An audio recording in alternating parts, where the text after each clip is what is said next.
नमस्कार दर्शक बंधु स्वागत करुचे ए न्यूज ओडिया चैनल को।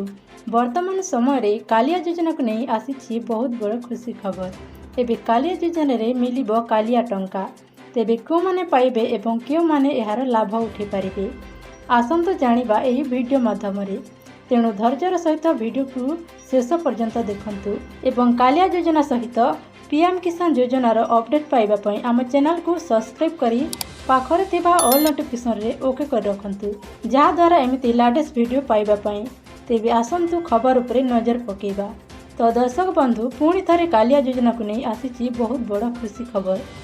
मुख्यमंत्री नवीन पट्टनायक घोषणा अनुसार एथर सबु चाषी मानू कालिया योजना सहित कोविड सहायता मिलिबो। एथर 18 लाख चाषी को 1000 टंका लेखाए सहायता राशि मिलिबो बोली घोषणा करा जायछि।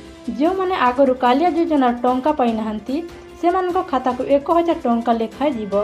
ता सहित जो माने कालिया योजनार प्रथम द्वितीय तृतीय किस्ती पाइछंती कोन सेमानकु एही सहायता मिलिबो आपण माने जानि नथिबे। एथर मुख्यमंत्री नवीन पट्टनायक 18 लाख भूमिहीन चाषी मानकु 386 कोटी टंका सहायता राशि प्रदान करिसेंती जहाँकि भूमिहीन चाषी को सहायता दियाजिबो। तेबे सरकार घोषणा परे किछि लोकंक खाता को टंका आसीबा आरंभ होई गलानी। कालिया योजना सहित कोविड सहायता मिसी एकाथरे 3000 टंका आसीबा धार्य रहिछि किंतु चाषी खाता को 1000 टंका आसुथिबा बेले कहा अकाउंट को 3500 टंका आसुछि। तेबे आपण मानक मन रे प्रश्न उठुथिबो कि आपण माने एही कालिया योजनार टंका पाइबु कि नाही।